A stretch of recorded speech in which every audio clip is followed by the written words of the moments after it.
Free Talk Live. It is Free Talk Live. You can join us here. The number is 603-283-6160. That's 603-283-6160. And, of course, you can bring up absolutely anything that you want to discuss. With you in the studio tonight, you've got Ian. Minister L. Stone, Esquire. And nobody running for everything elected in America, because I guarantee you, if you elect nobody to do everything, nobody won't do anything. I love it. You can bring up what you want, 603-283-6160, or call in on our not our Discord, on our Matrix server. You can go to chat.freetalklive.com. That's chat.freetalklive.com, and get interactive with other Free Talk Live listeners there around the clock. You got to keep up with the deplatforming there, bro. Yeah, no doubt. In fact, I wanted to talk about platforms to start things out here tonight, where out in Australia, Facebook users are now blocked from posting news content to their Facebook profile. Did you hear about this? Sounds like a genocide to me. And I've but not past the headline. So I have two theories as to why. One would be that Australia is posting too many true things to the news, like some of the things that they've done specials on pedophiles, for example, in high places, on Jimmy Savile, who... Wasn't he in the UK? He was in the UK, but the UK news won't talk about him. Oh, okay. But Australia did. And well, you're off on your prediction. Or the other thing would be they're trying to charge Facebook for posting. That's what it is. Okay. According to the Washington Post, Facebook on Wednesday blocked people in Australia from posting news stories on its website, a dramatic escalation in the battle over whether tech giants should pay publishers when their stories show up in search results or on social media. Now, Google took the opposite approach. The company struck deals in recent days with Australia's major publishing companies, including Wednesday with Rupert Murdoch's News Corp, to pay for some of their news content. The deal came in exchange for avoiding the most stringent parts of a new law in Australia, walking back its own threat from last month to shut down its search engine in the country. So Google got called on their bluff, apparently. Google had said they were going to close down their search engine if this law went through. The law went through, and Google crumbled, and they went ahead and cut deals with the news corporations. Wow. I don't know. It would be an interesting way to fund internet content creation if that was done for everybody. For example, base it on a coin and give them a Satoshi every time their results come back for a search. But you mean it should be to everybody, not just mega corporations? Yeah, to everybody. That would be really interesting, because all of a sudden you're trying to produce things that people are searching for, instead of trying to produce that which will make Google and Facebook happy. Yeah, but the problem here is it's all based on a government mandate. Yeah, and that's a bad way to engineer it. It would be much better to just, introduce this thing as a, maybe not even a paid thing. Maybe just have it be something where, every internet user gets so many of these things a day, and the more of them you can collect. I don't know, barter them for an internet service or something. I don't know. I mean, all of that seems really overcomplicated. The way it used to be is that the search engine, in this case Google, would search your website as a service, honestly. I mean, if you don't want to be listed in search engines, then what are you doing on the internet? These news sites... Well, you do want to be listed in search engines, but you also want to be compensated for creating content. And sure, but the way you get the problem that the newspapers are in is that they're not they're going out of business. That's not Google's problem. No, it's not Google's problem, but it's anything, certainly Google has problem for those of us who want to read the news, because if the newspapers don't exist, then who's doing the reporting? And the answer is nobody's doing the reporting. That's not true.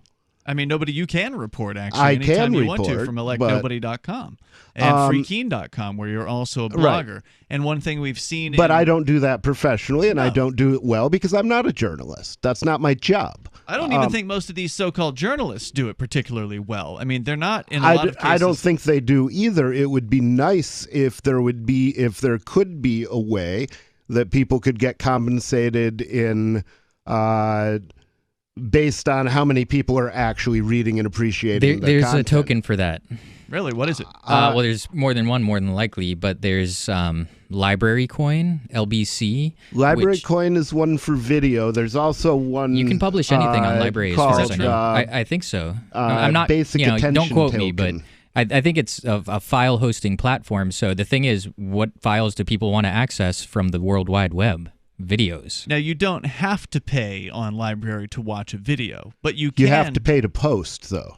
But yeah. So, is that right? Yeah, you do have to have Library Coin in your wallet to post things. You have to actually have a library account, too. Oh, that's interesting because when I signed up for Free Keen and for Free Talk Live, we just used their YouTube ingesting program. Well, and that's a minimum, though. You have to have like a certain number of subscribers or something. Okay, because they probably give you like a free account linked to your Google account. I don't have to pay. To post on Library because they get revenue from putting all your videos on their platform. Yeah. Right. I paid when I started. It wasn't a great deal. I just sent over a few Library Coin from my exchange account because I hold Library anyway. Right. So I don't recall it being a particularly expensive it was a couple dollars worth. It wasn't a big deal. And it's funny, there's a lot of disputes about revenue from your image on the internet, and I think in a free world we could solve that with like a library, that people have an image and they willingly share it through the library sharing network or whatever it is. Videos is Library Coin. I haven't used it a lot, to be honest. I am a little ignorant on it, but yeah, a lot of people I think use it to watch videos. There's also DLive, which is popular. DLive isn't decentralized, though. It's not a library. On the other hand, is blockchain based. It is a decentralized file hosting system, and it's pretty impressive. It was actually created by a guy, Jeremy Kaufman. He is a Free State Project early mover, and he's currently on the board of directors on the Free State Project. He actually spoke at the event that you weren't able to attend, but you were going to. I have the video of those. Those are up right now over at the Free Keen Library channel and still on the Free Keen YouTube channel as well. But now, do you post to Library first and let it drift over to YouTube now, or the other way around? I don't know if there is a way to do that. I know that there is a link from YouTube to Library, so I'm still posting to YouTube, and then Library is picking those up. If there's a way to do it the other way around, I'd be interested in learning about that. But to come back to the topic of people getting paid for content, yeah, I mean, having a token out there is certainly a great thing. Library is a great concept. You mentioned something else, right? What was the other thing? Nobody. Basic attention token, which is built into the Brave browser. Just washed my lips and I can't do a thing with them. The Brave browser. Right. And actually, I have used those basic attention tokens. I've received them as a website administrator. So groovy. I signed up Free Keen and Free Talk Live and LRN.FM. I think those three sites, those are sort of my big three. And, I get some piddly amount of BAT every single month because of that. Now, my sites are not popular. I mean, by no means are they big sites in any way, shape, or form. A site like New York Times or a site like one of these other Australian news sites that are now being banned from Facebook, these sites get a lot of traffic, and so they ought to be looking into things like what you're talking about, like the BAT token. But instead, they're looking to the government to solve their problem for them by demanding that they get paid if anybody wants to link to them on the internet. And this is really turning upside down the model of internet content, which forever has been you want people to find you. You want people to click on you so they can read your content, and maybe they'll buy your advertisers' products. Maybe they'll donate to you. But if you don't... Sadly, on both cases, they almost certainly won't. 603-283-6160. Then I say let the pieces fall where they may, and let's see what rises up. More coming up. Free Talk Live. Share your thoughts.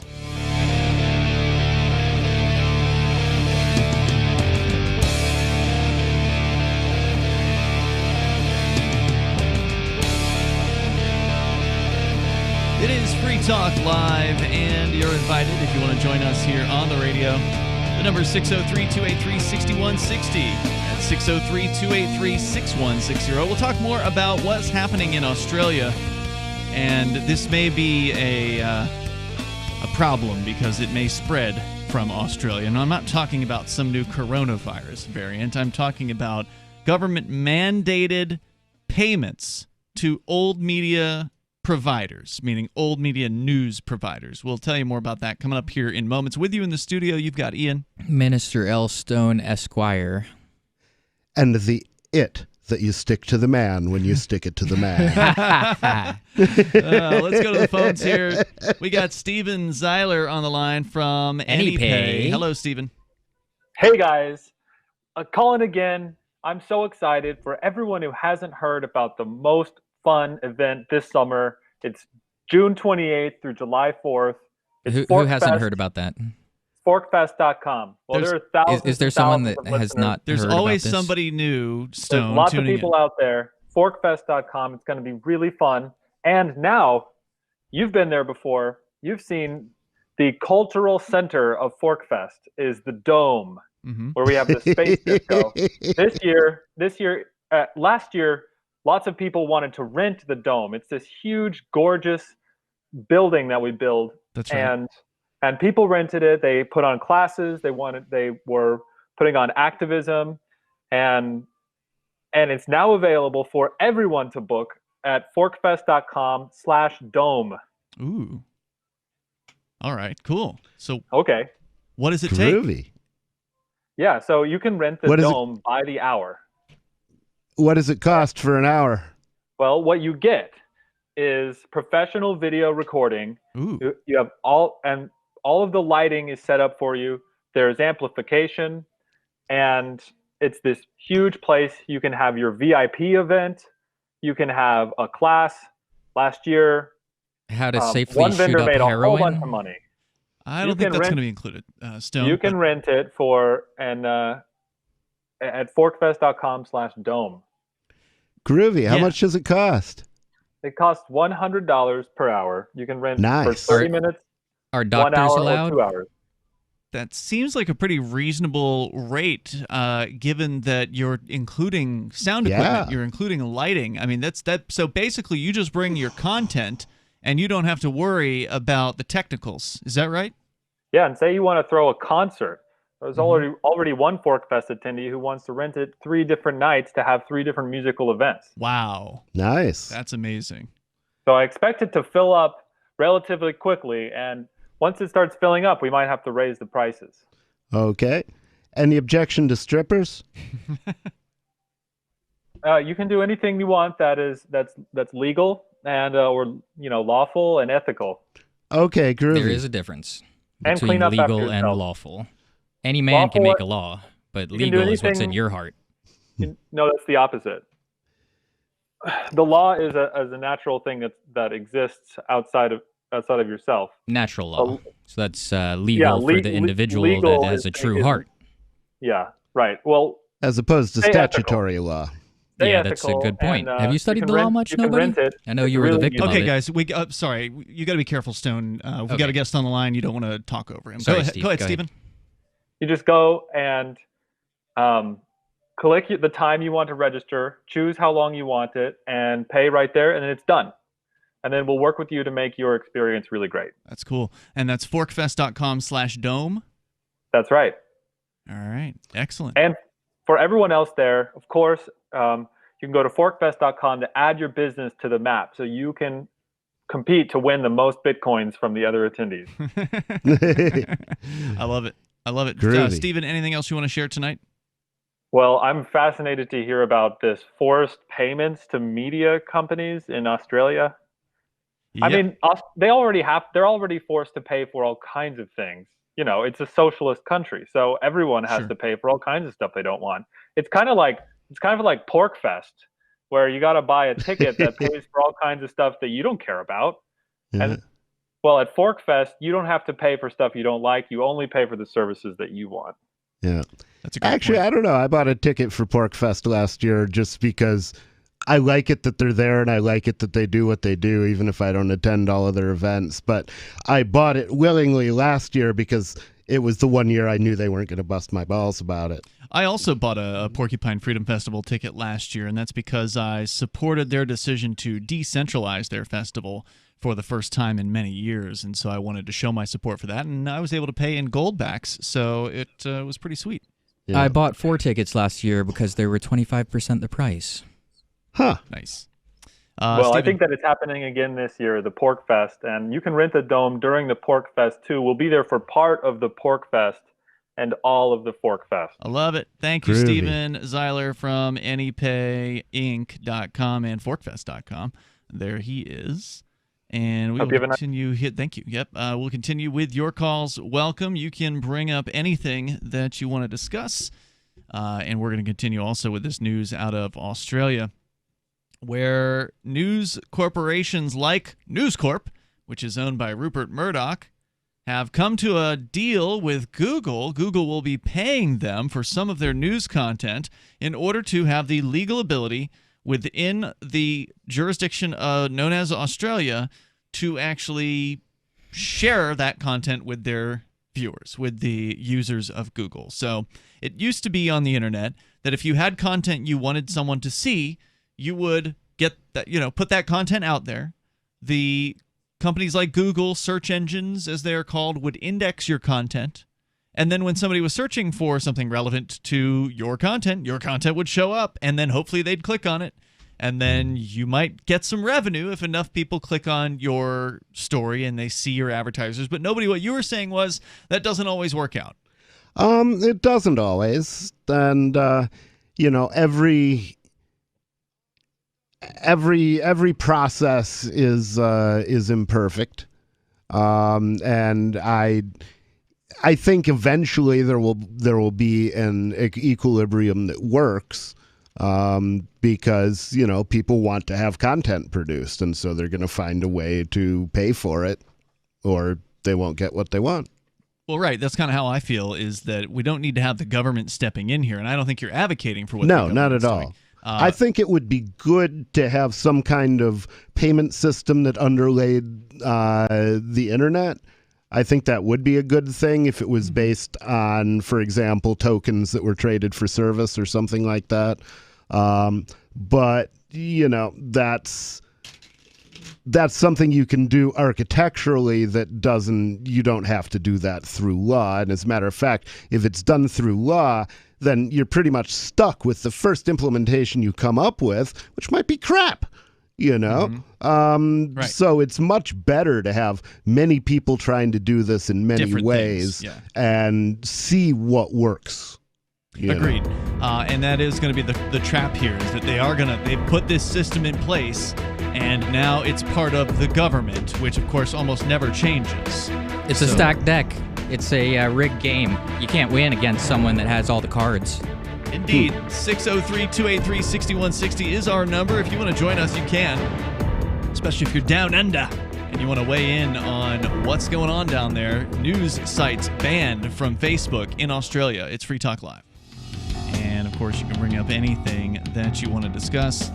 As Steven Zeiler mentioned just a few moments ago, Forkfest is coming, but we didn't mention the dates. So you should probably make a note, and better than that, contact Rogers Campground sooner rather than later. Book your campsite, your RV site, or your motel room for June 28th through July 4th. It is going to be a decentralized libertarian camping festival, as it has been for the last several years. This will be year number 5 of Forkfest. So come on out and join liberty-loving voluntarists, anarchists, as well as libertarian types at Rogers Campground. It is a great time. I enjoyed it quite a bit last year, and this year is shaping up. I think it's shaping up to be an even bigger year. I mean, it's impossible to really know until we actually get there, because there are no tickets for Forkfest. So there's no way, there's no metric where we can easily just say, oh, well, there's this many tickets sold last year at this time, and there's this many tickets sold this year at the same time. No, we can't compare that.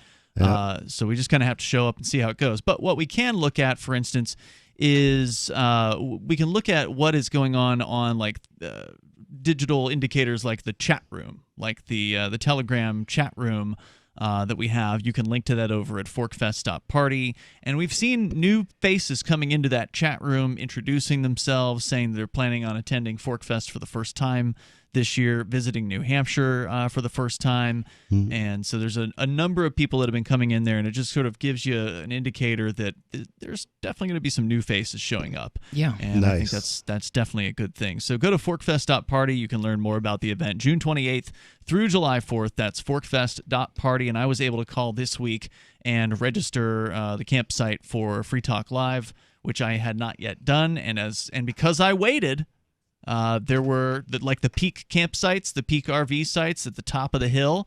Those were all gone. Oh, wow. Yeah, all gone. So I had to get a sort of a secondary site. So that's what you get when you drag and That's true. You wait. So check it out, forkfest.party. So right now over in Australia, Facebook has blocked Australian publishers from being posted on their site. If you see a news article in Australia at an Australian news website and you try to post it to Facebook, it's not going to show up.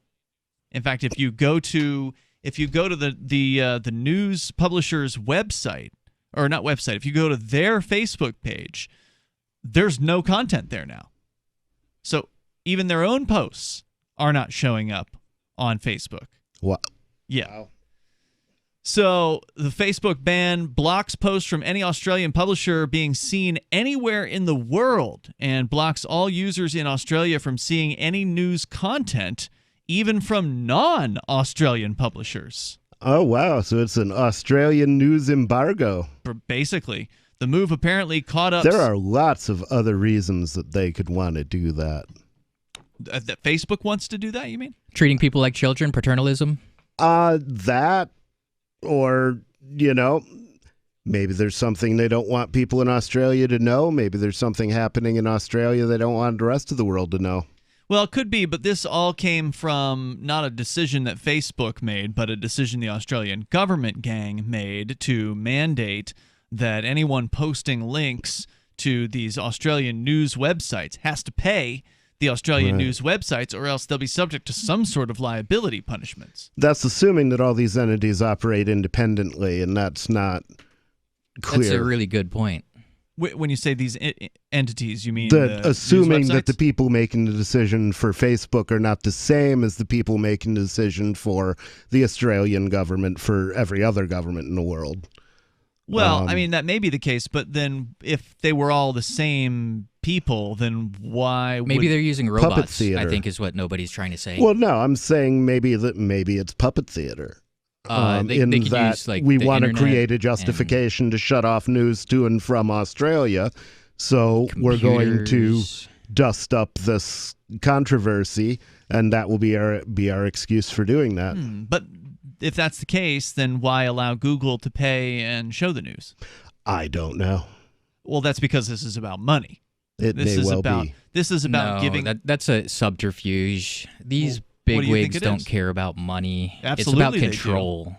No, they care about money. I mean, the New York Times, for instance. Well, here that's in- the humans, okay? The vampires don't give a shit about the okay. money. You can't say that on the Sorry. radio, dude. And if you do it again, I'm gonna have to ask you to leave. Okay. Okay. So you got to remember you're on broadcast radio. Okay. 603-283-6160 is the number here. So anyway, I don't know what vampires. You were talking about vampires. Can you explain what you're referring to? Nobody said anything about vampires. Yeah, Stone was saying that. What is that? Yeah, it's very long-lived human species that are sucking the life out of the real humans, the new ones, the fresh blood, the young ones. Okay. Do you You actually believe these are real? believe in vampires? Is that what you're saying? Well, whether they're real or metaphorical, I think is relatively irrelevant in this case. It would matter to me. I mean, for one thing, metaphors don't require garlic. Okay. So I want to try to understand what you're saying about vampires in relation to the metaphorical ones in relation to these news websites. You say they don't care about money? Yeah, I mean, Why wouldn't they care about money? They have to pay their employees to keep operating, right? it depends why their employees are operating for them. Some of their employees probably just like to kill people. yeah, I don't know if there's a whole lot of allegations out there about news journalists killing people. I mean, with robots. I mean, we know that the leaders of the Federal Reserve, the United States, whatever they want to call themselves, they use drones to kill people. Well, they use bombs, whatever. They'll use anything they have, bullets. But that doesn't have anything to do with anything that New someone York will press Times. a button on them. That doesn't have anything to do with Fox News or the New York Times. I mean, they may be ginning up conflict. They may be, helping the government propagandize the population, but they're not actually directly committing atrocities. Yeah, I mean, well, if you look at the media as being the entertainment division of the media industrial complex, they're certainly essential to the war machine because they have to sell all of these conflicts. And at some point, it must have occurred to them that their bosses never met a war they didn't like.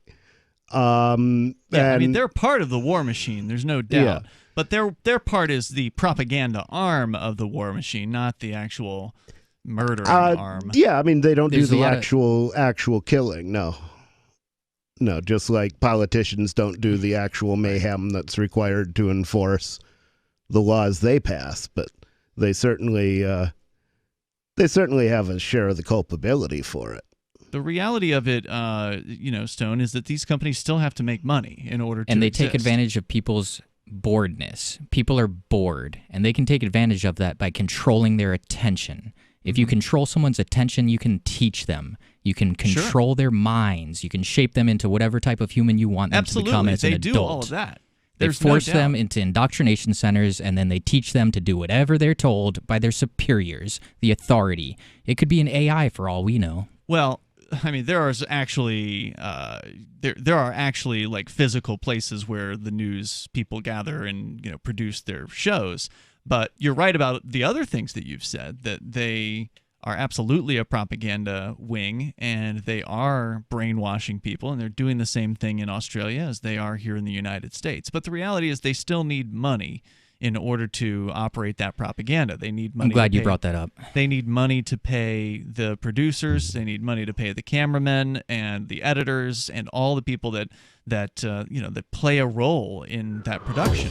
And if they can't get revenue, then they're going to go out of business. And so that's why they're turning to the government in Australia and demanding that the government provide them with, well, forced extraction, basically, from companies like Google and Facebook, who for years have been linking to these news sites and have been funneling tens of thousands of, if not millions of views and viewers to these news sites. And now they're saying they want money for those views. More coming up. Free Talk Live. 0. We do have also a chat server over at chat.freetalklive.com where you can sound almost like you're sitting here in the studio with us. Steven Zeiler was on the line there earlier. It sounded fantastic. You can sound that good too. Just join us over at chat.freetalklive.com. That is where you will get the step-by-step instructions on how to join the chat server. With you in the studio tonight, you've got Ian. Minister Elstone, Esquire.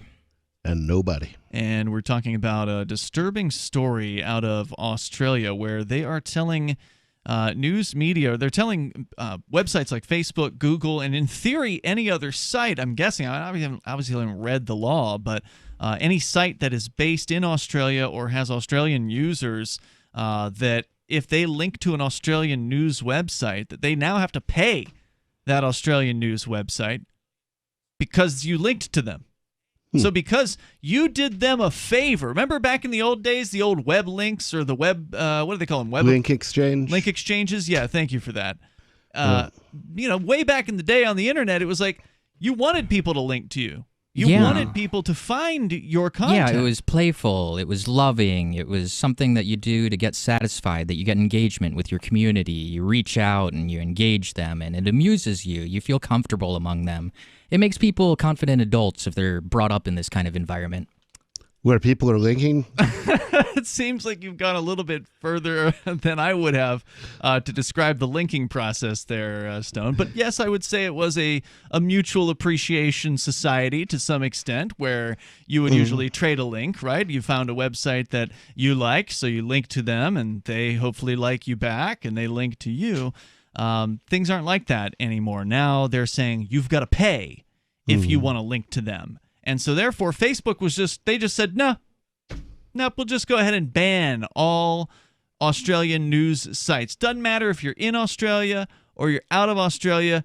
From here on out, you're not going to be able to see Australian news sites. Now, Google went a different direction. According to MSN.com, the company Google struck deals with Australia's major publishing companies, including News Corp, to pay for some of their content. Google had threatened to walk on Australia, claiming they would shut down the search engine in the country, but ultimately they didn't. Ultimately, they did exactly what the government wanted them to do.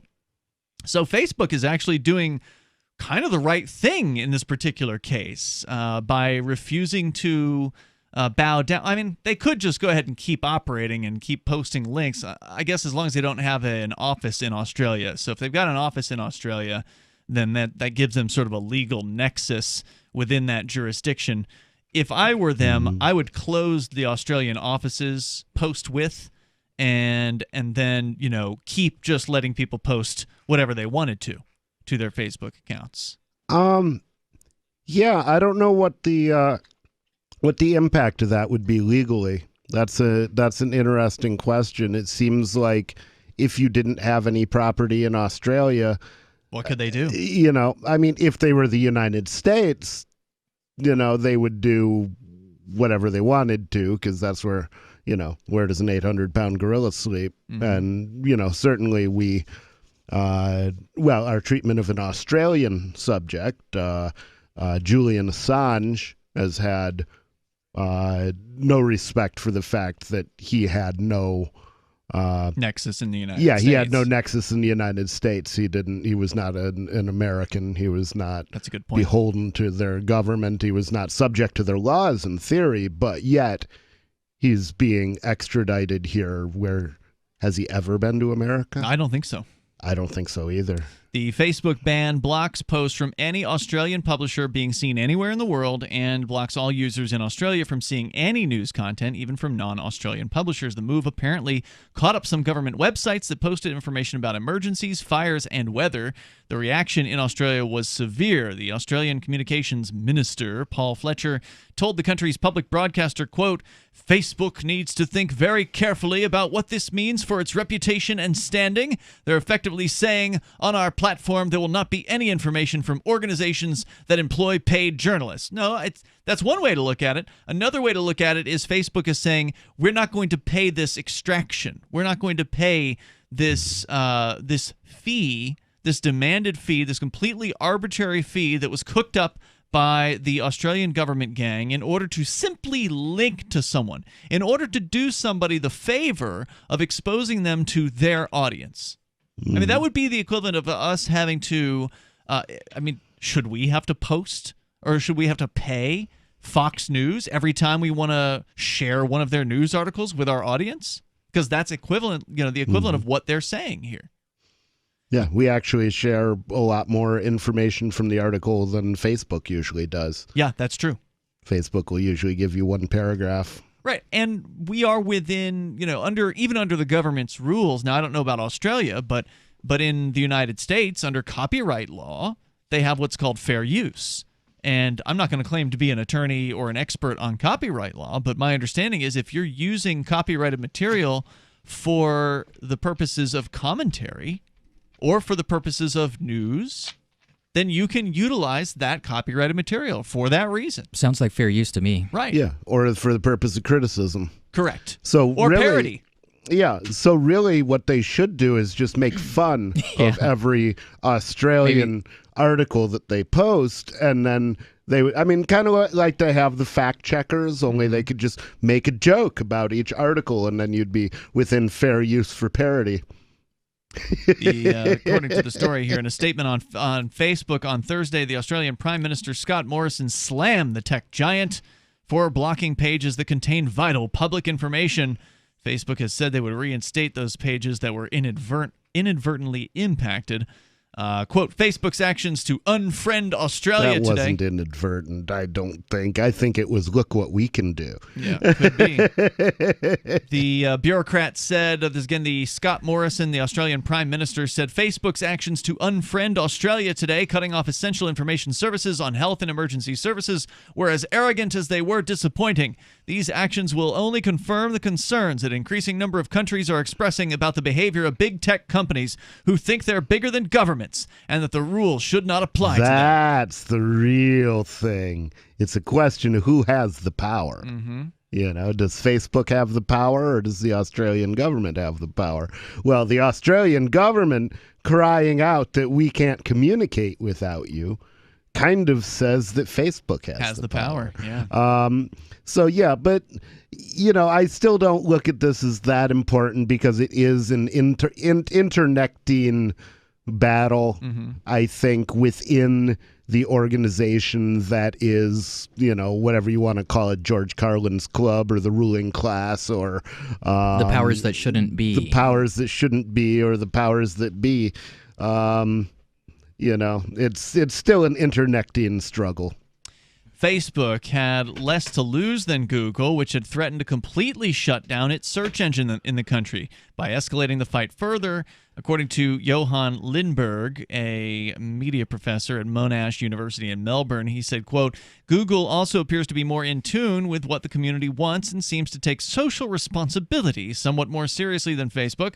There will now appear a void where professional, credible journalism used to be on Facebook, and this void could be populated with misinformation and conspiracy theorists. Quick, somebody panic. Google's deal with News Corp is part of its News Showcase product, which lets publishers choose which of their stories are promoted on special sections of Google's apps and search pages. But the arrangements fall short of applying to news stories cataloged by Google and linked to in regular search results, the most popular way currently that people come to news stories online, and something the proposed law would have required if Google didn't strike the deal. So I gotta say, I'm curious to know what this is going to cost them. What is it going to cost to either display the story to the viewer or to allow the viewer to click on the story? Are they paying them per click? Are they paying them just sort of a general licensing fee every single year to allow them to share their content? I'm guessing it's the latter, because it would be hard to, you know, trust Google's numbers, you know, claiming, oh, well, here's the number of clicks that that we had to you. Although I guess the news provider could check the refer. Yeah, the news provider would be able to look at each hit they get, look at the refer, and probably know. Although there are tools that will tear the refer off.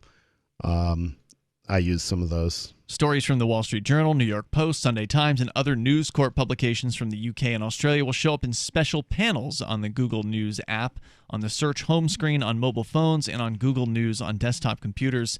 The deal does not include Fox, according to a spokesperson from Google. It covers a limited number of countries, including Australia, UK, France, and Germany, and the companies are in discussion to expand the program to the United States. I wonder what they're doing about Fox. Is Fox to be silenced? I am not sure. 603-283-6160. If you want to join us here, that's 603-283-6160. Take control of the airwaves and bring up whatever's on your mind. Hour number 2 is coming up. A pastor has been arrested in Canada. We'll tell you about it. 283-6160. In the studio with you tonight, you've got Ian. Minister L. Stone, Esquire. Nobody. And so we've been talking about the news out of Australia that there's some deal that Google has cut with News Corp and other mega media giants, because now Google is way bigger than all of them, and they're all demanding that they get money because Google is linking to them.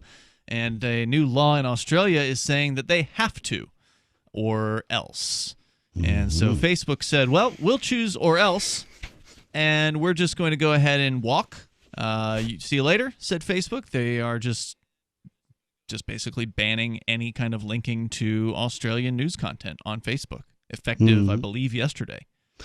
Yeah, it'll be interesting to see how that turns out. And, you know. Yes, it will. I mean, how many Americans would stop using it because it didn't have Australian news? Not very many. I wouldn't think so. Yeah. And how many Australians will stop using it simply because there's no Australian news there? I mean, they still want to connect with their friends that are there, I imagine. So, is it going to be the end of the world for them? Is it going to be a deal breaker for a significant portion of their users? They said I think those that are really into local news will probably find other places to post links. But indeed, I wonder how. Maybe they're happy with it. I wonder how. Maybe. I wonder how. Is it just Facebook and Google that have to do this? What are other companies? Yeah, that's a good question. It's not clear as to who this law actually targets. Does it only target mega tech corporations like Facebook and Google, or is it anybody that is operating a forum or any kind of a comments area where people could post a link to a news story from an Australian website? Yeah, there's actually a social media protocol from New Zealand called Scuttlebutt. I wonder what happens. I've heard of that. What is that? It's an interesting protocol. My understanding is it's designed for intermittently connected users. So like podcasts, you kind of pick the posts up and take them with you and read them at your leisure. Is this the Manyverse thing? Yes. Is it? Yes. Okay. That I didn't know. Yeah, Manyverse, for our listeners that aren't familiar, is a decentralized social networking site. Infested with statists. Well, I don't know about that, but the whole world is. But the Manyverse is based on the Scuttlebutt protocol, right? As I understand. Yeah, okay. it's the same thing. Manyverse is the Android. It's the app Yeah. for that. And we actually tried to use this here locally. I tried to put up one of these Manyverse pub servers, and I actually had Michael Hampton, who knows his stuff when it comes to tech, and he couldn't get it set up right. Like, it was too buggy. It's too early in this Manyverse thing. It's just not ready for prime I'd time. probably start a new phone with anything I had that on. Well, yeah, obviously we don't know what the code has in it, but it's an interesting concept to have a decentralized social networking site, and it's more decentralized than, say, Mastodon, where Mastodon is running on a server somewhere. Even though there's thousands of Mastodon servers, it's a polycentric system. The Manyverse doesn't have to have servers. You can run a server called a pub server where people can kind of meet each other, but you don't have to. As long as you can connect with other people that have this app, you can share your posts, sort of automatically shares posts between them, I guess. And then as those people sort of cross-pollinate with others, it can share over Bluetooth, it can share over Wi-Fi, and it can use the internet. So it's actually a way to propagate social media posts without needing to use the internet, which is interesting. Yeah, and that's how I come to know of it. Is I would like to use elements from that in the new Cell 411 when it comes out, so that if you are in a spot, I mean, there may well be an internet kill switch that the government can hit, or there may well be something that would take down the whole internet, where maybe being able to pass messages back and forth via Bluetooth is the best you can do. So it's definitely something to keep an eye on. Like I said, at this point, I consider this Manyverse program to be in alpha stages. It's very, very, very early and not working real well. Yeah, and that's something you always have to watch with open source software is, what stage of development is it in? Hide your keys, hide your wife. Or what's the saying? It's like hide your wife, hide your kids. Yes. Well, I mean, open source software will almost never, disturb your wife directly. Or your It might keys. disturb her by taking up a lot of your time. But I don't know. I've actually put that in license agreements, warning this software might burn down the house or have sex with your wife, but I doubt it. It's just So there's actually a little bit more to say here about this situation with Google, Facebook, and the mandatory payments that now the Australian government is demanding that they make towards old media companies. Google struck a similar deal with Reuters and regional news companies in the countries where it's operational, including with another major Australian publisher on Sunday. The companies won't say how much the deals are worth, but Google has set aside $1 billion for such deals worldwide over the next 3 years. They are the latest tech giant to come around to the idea of beginning to pay for some news. Apple strikes deals with publishers who participate in its Apple News Plus service. Facebook also pays certain publishers for posting stories on its dedicated Facebook News tab, which is not available in Australia. Facebook had threatened to block news from its site if the government went ahead with the new law, but the negotiations about the details in the bill are still ongoing, with the government making some tweaks last weekend. Those were not enough to placate Facebook. So it sounds like they haven't even passed this law yet. Yeah.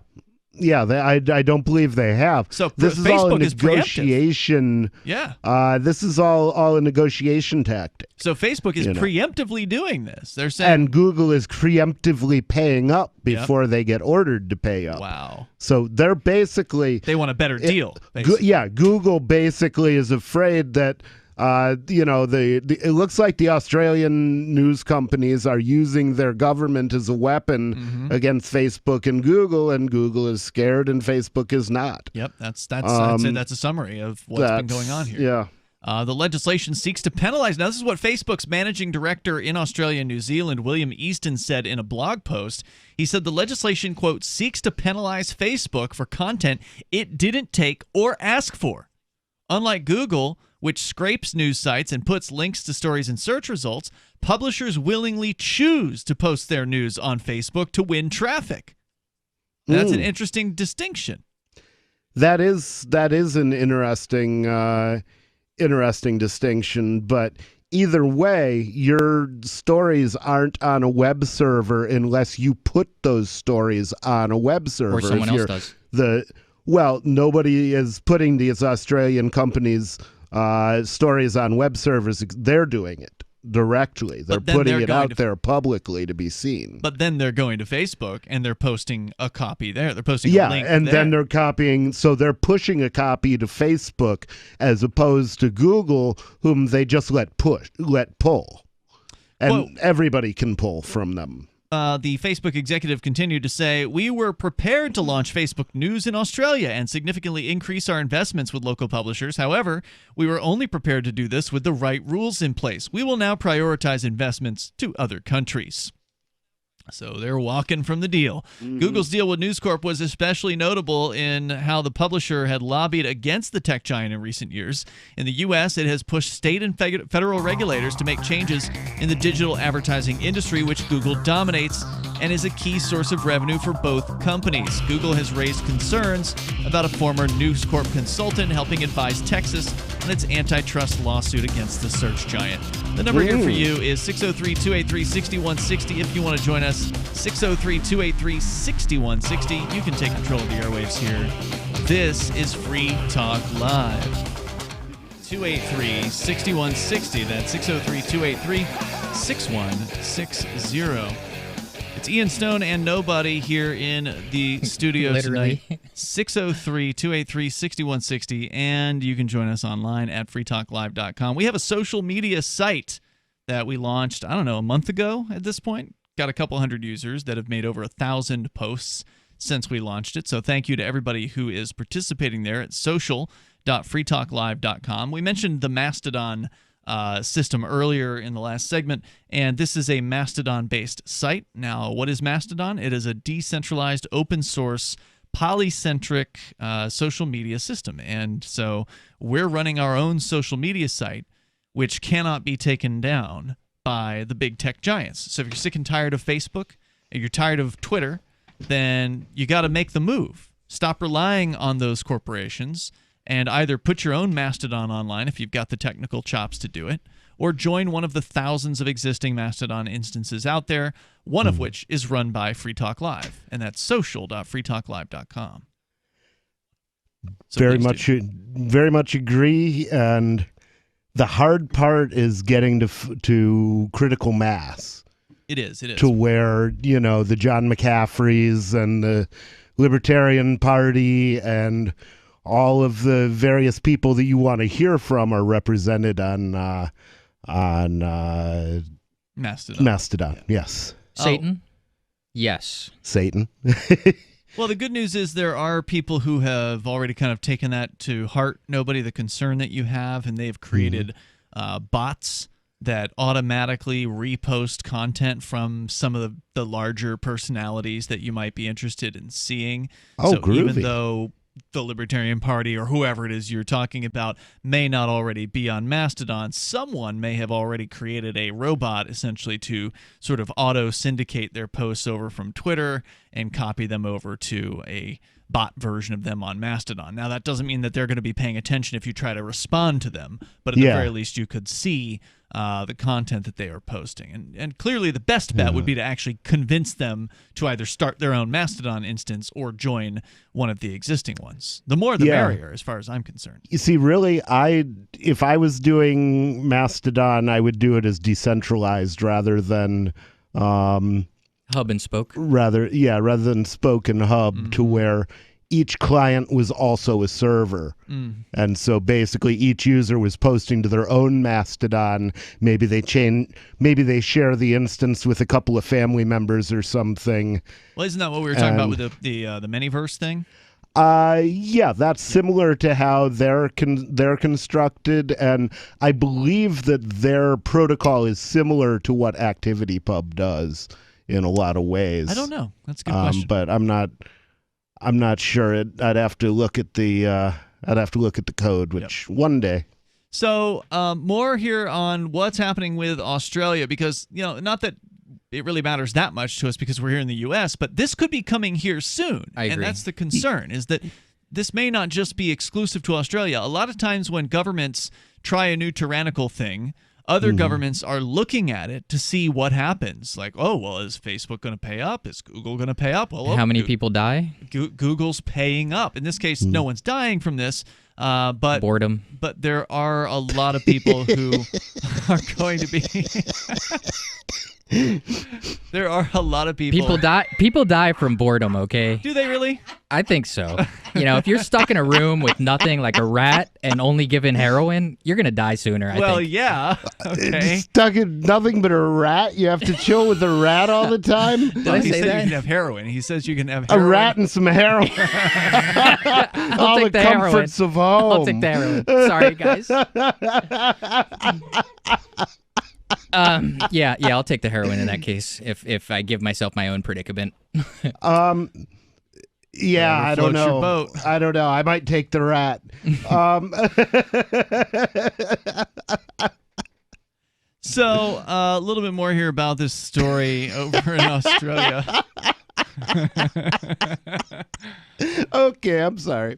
News I'm back Corp. now. I'm a funny guy, not in like the intellectual way, but in the looks or whatever the conveyance method is very funny often.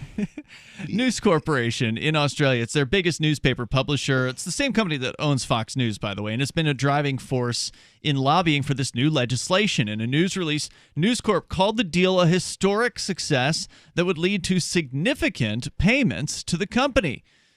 Corp CEO See, the Robert. thing is, if they're not releasing it and they're just saying it's significant, then it may well be they let Google off very lightly just to be able to say, look, everybody, Google's paying up. Us. Now Yeah. you better pay up. News Corp CEO Robert Thompson said, quote, "For many years, we were accused of tilting at tech windmills, but what was a solitary campaign, a quixotic quest, has become a movement, and both journalism and society will be enhanced." And I don't agree. Well, I certainly don't agree so long as it's only a few privileged companies that Right. are getting these You don't agree, you payments. say? If this is how it's going to be done, then it should be done this way for everybody. When you say it should be done this everyone way for should be everybody, what do you mean? censored? That Then everyone should have to pay? basically, if anybody posts if anybody's content is posted to Google, for example, That's IP. then they should make the same payment to them. But that doesn't make any sense whatsoever. I mean, for It Google would to make have to sense pay. only in the context Well, of basing trade it secrets, on a. I think, could address that very well. Like, How's that? If you invent a conveyance method that is superior to the other conveyance methods, you could naturally take advantage of it without using a monopolistic violence to take advantage of it, such as the internet. Well, certainly, if you had, for example, a if you used a cryptocurrency for scorekeeping, for example, and just basic had some sort of a system where Anything in existence today. What? Are you talking about anything we have access to right now? I don't know if I think BAT is probably similar to what I'll give you that. discussing. Brave there are attention token. probably basic attention token, which is built into Brave browser. I'm watching that with interest to see whether it produces it. But again, anytime you get the government involved, then technical considerations and rational considerations lose importance, and what becomes important is the political considerations. And so this may, for example, kill basic attention token, where basic attention token might be a much better solution. Or it's strangling it in the crib, basically. Yeah, by imposing another system that solves the same problem but badly. Right. Well, in this case, the system is only allowing Fox or their equivalent in Australia to cut an exclusive deal, basically, with Google. I mean, they're cutting deals with others, but it's an oligopoly, essentially. Is what's going to how be, big do you have to be to get this? 603-283-6160. You can join us here and take control of the airwaves. You can bring up whatever's on your mind. This is Free Talk Live. We're talking about the news here tonight, specifically a disturbing law out of Australia that hasn't even been passed yet. They're still in the... And it's already raising hell. Yeah, it is. Facebook, as a result of this thing, as a result of the potential for this thing, has pulled out completely and is no longer allowing Australian news companies to post to Facebook. So their own web pages, if you were to go to an Australian news site Censorship. No, it's not. Technically, it's not censorship because it's not the government involved. Yeah, censorship is when you're trying to get the word out and somebody won't carry it. They're perfectly happy to carry the word. They're just not going to pay for it. Yeah. So in this case, what's happening is the biggest sticking point. Now, Google is saying they are still officially opposed to the law, which passed in Australia's House and has moved on to the Senate as of yesterday. Google, while they're still officially opposed to the law, is already cutting deals with major news corporations in order to hopefully avoid being punished under this law. Now, I wonder if these deals have contingents based on the law. What if they cut these deals and then the law doesn't pass? That's a good question. Can they undo the deals? Probably not. It may well be that they're betting to hedge their bets then, where they're paying a small amount in hopes that so their loss isn't too great. Right, they're expecting that they might have to pay more if they don't cut these deals in advance. Exactly. So that would be a way for the news companies to hedge their bet and get some revenue out of this, even if the law doesn't pass. The biggest sticking point for Google is the new law would apply to links to news articles in general search results. Throughout its 2-decade history, the company has steadfastly refused to pay the websites that it links to, saying that it must be an impartial librarian of the internet and that the concept of a free and open web would break down if it was forced to start paying. An idea so good, it needs to be enforced on everyone. The law would unfairly require unknown payments for simply showing links to news businesses while giving to a favored few special previews of search ranking, said Kent Walker, Google's top global policy executive, in a February 11th blog post. He said further, those aren't workable solutions and would fundamentally change the internet. And I have to agree with him on that. Yeah, this is disturbing. I have mixed feelings about it. As I say, definitely not something the government should be involved in. But there does, if the internet. Basically, what the internet has been doing now as a source of news has been basically cannibalizing the existing news industry, and eventually enough of the news industry will be liquidated, that there is no news industry, and then somebody is going to have to figure out how to generate stories and pay for them to be written so that there's something to post on Facebook. But I have no reason to believe that the old guard newspapers are the people who are going to solve this problem. As a matter of fact, they're almost certainly not the people who are going to solve this problem. So Google created something called News Showcase to sidestep the problem by creating a separate product that looks and feels different from search results. It's part of a broader trend at Google of moving away from traditional blue links. Blue links?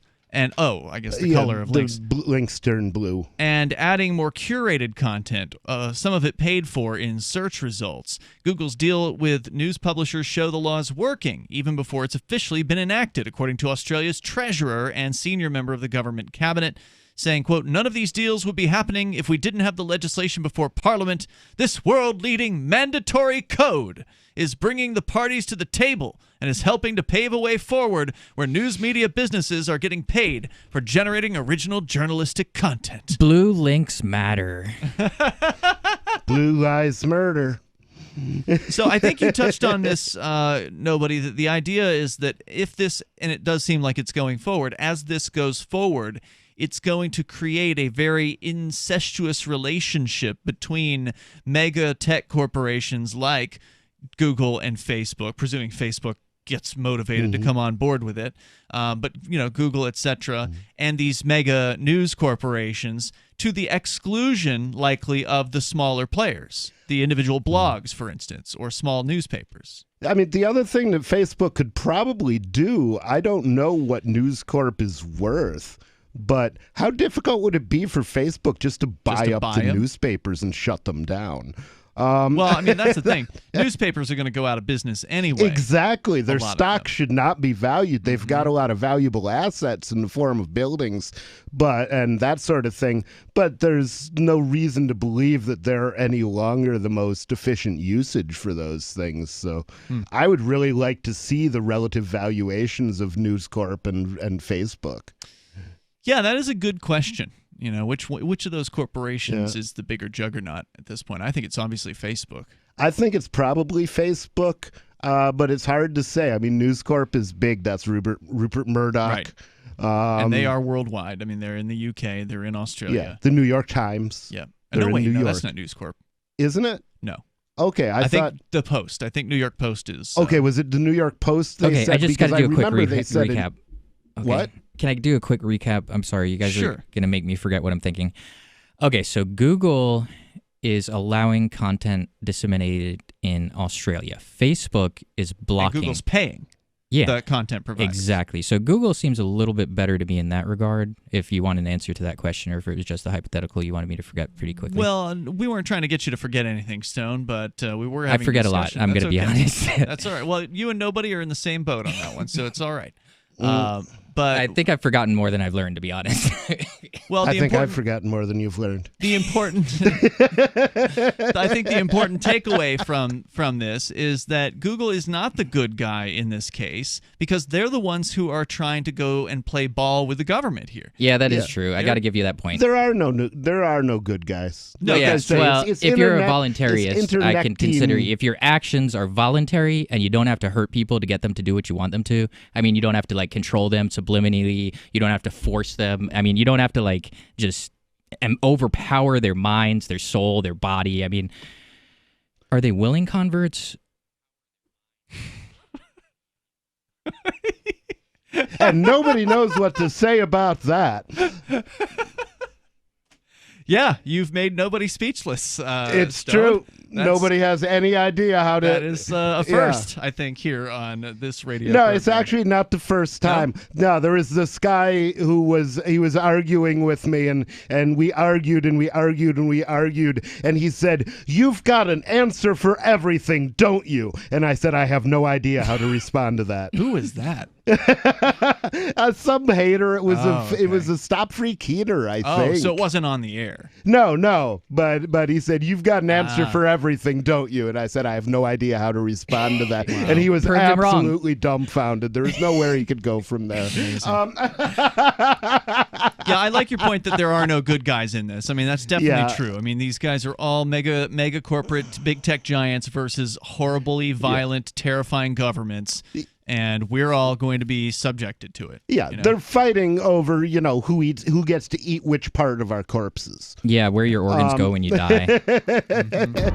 Well, I'll tell you what, I'm not going to be paying anybody for posting their links. Not going to do that. Nor will I. So they can go pound sand. Maybe there'll be. I've wanted to see for a long time a dark website where you could get full story prints. We were just discussing a guy whose organs. Yeah, I agree with valuable. you. That would be absolutely fantastic. If you want to talk about organs, Stone, you'll have to hold on. Okay. 603-283-6160. It's Free Talk Live. 160. D and Stone and nobody here in the I can studio. call my own names and titles and thereafter. You can indeed, but nobody wasn't here, so I was trying to cover for rain. 603-283-6160. We've been discussing in great detail, and I think we're pretty much done with the story. But of course, if you want to weigh in, you're welcome to join us. The news that Google and Facebook are, and who knows which other sites are going to be targeted by the Australian government here, and it's going to perhaps be the beginning of, and I don't know what something's ringing in the background, Stone. I don't know if you can find. If you can find that and stop it from doing that, I'd appreciate it. Stone is having himself a good old time here tonight. 603-283-6160 if you want to join us. So if you want to weigh in on that, you're certainly welcome to do that.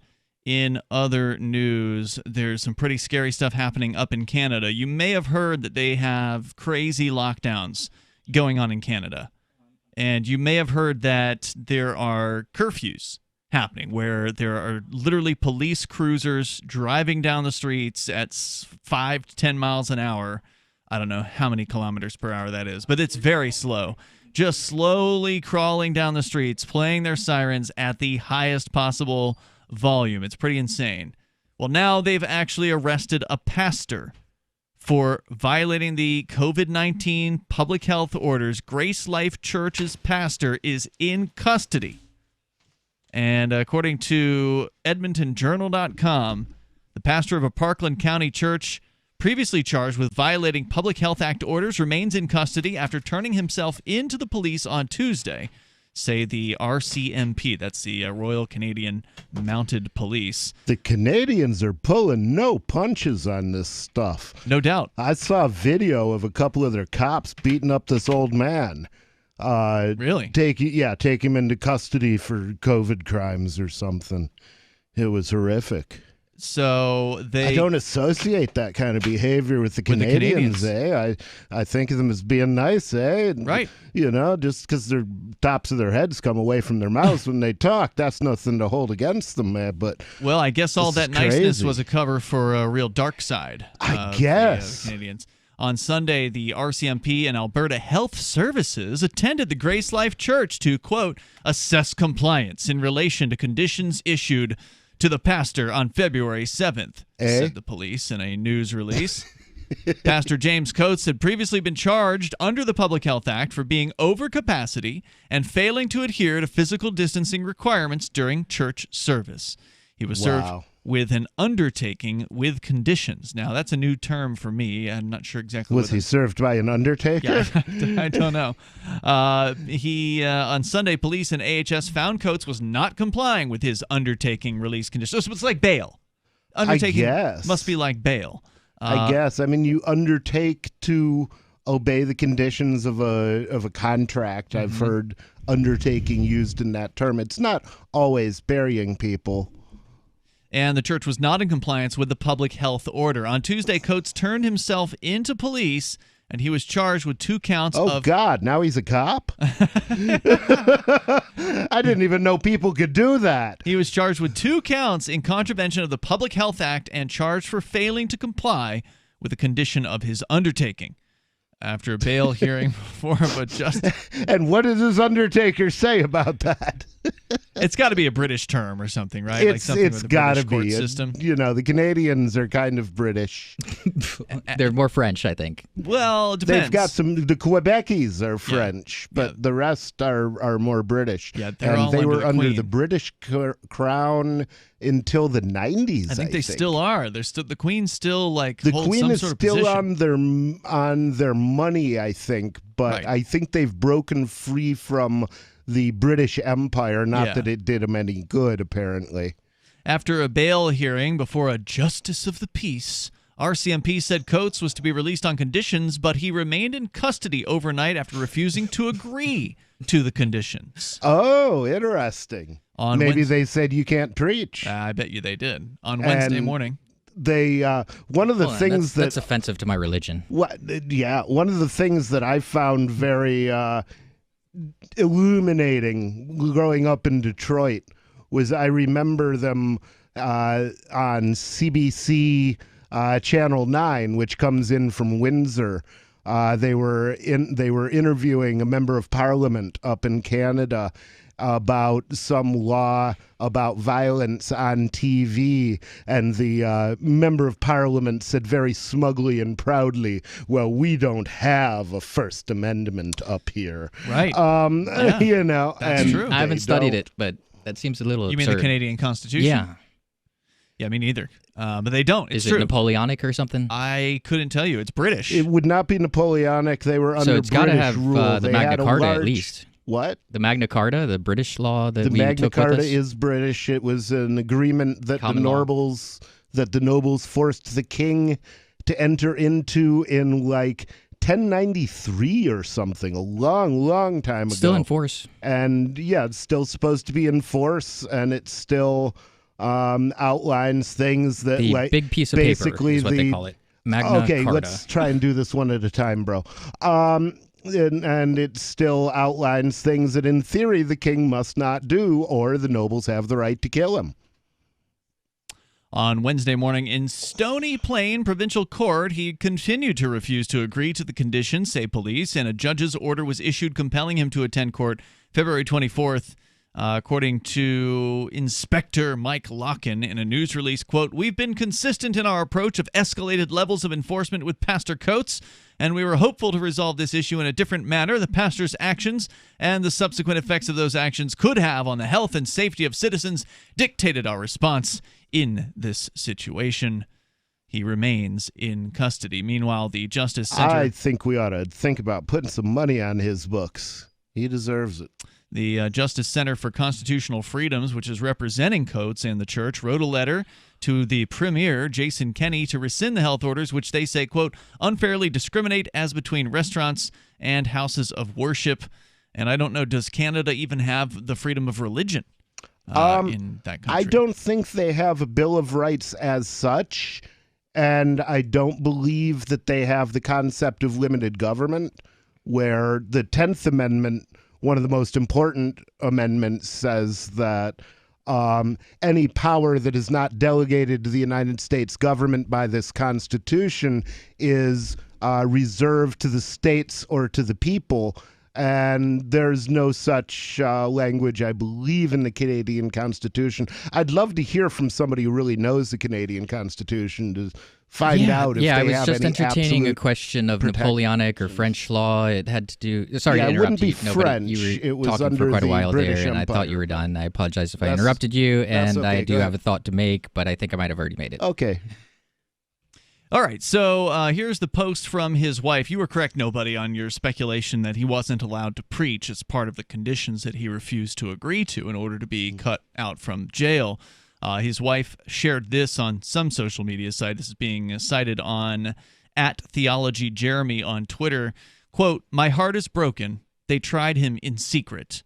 The officers lied to us and told us he wasn't there." Presumably that means that they were trying to go to the courthouse or the jail to see if he was there, and they said that he wasn't when he in point of fact was. They tried to hide him, she says, and sneak him out the back door. In the providence of God, one of our men was there. The officer only allowed him to tell him that he loved him and that we were here and that we're here with him. They Wait, pulled him, who loved who?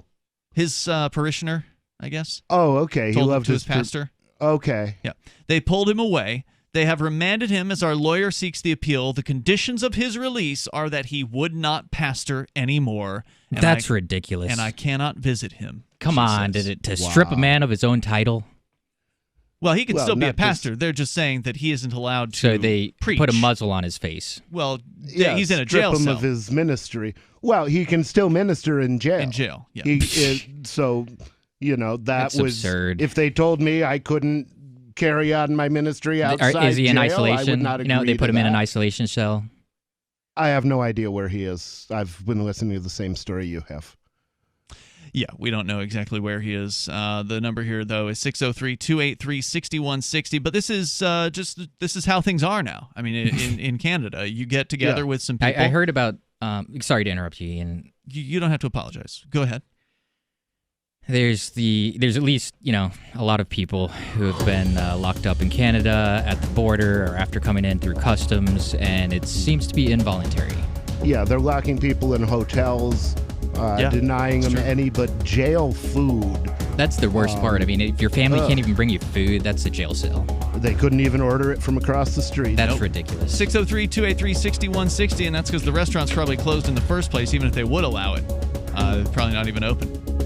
You can join us here. This is Free Talk Live. And nobody. And we're going to continue and take your calls and thoughts about whatever is on your mind. Coming up, we were telling you a moment ago about what happened in Canada to a pastor who has now been arrested and is being held, obviously against his will, but also against his agreement to whatever the bail conditions were going to be, one of which included that he was no longer allowed to give sermons. He was no longer allowed to be a pastor if he gets out of jail on bail conditions.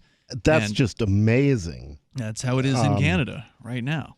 I don't think it's far off in the United States. Well, at least in the United States, they at least have to have, the semblance of respecting freedom of religion.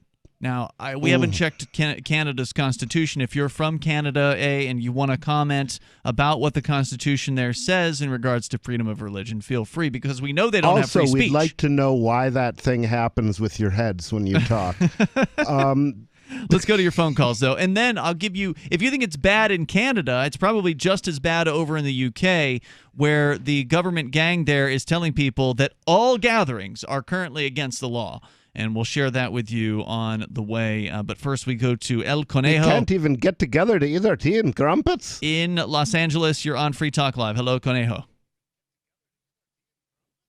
Oh, sorry about that. I'm calling in about something Dave from New Mexico called in about a couple shows ago. Okay, and what was that? He was criticizing you about how to distribute or defederalize the 2/3 of land that's owned by the government west of the Mississippi. Yeah, that's right. I think he was just generally talking about all of the government land out there, but certainly a large chunk of the west of the Mississippi area is owned by or claimed by the federal government.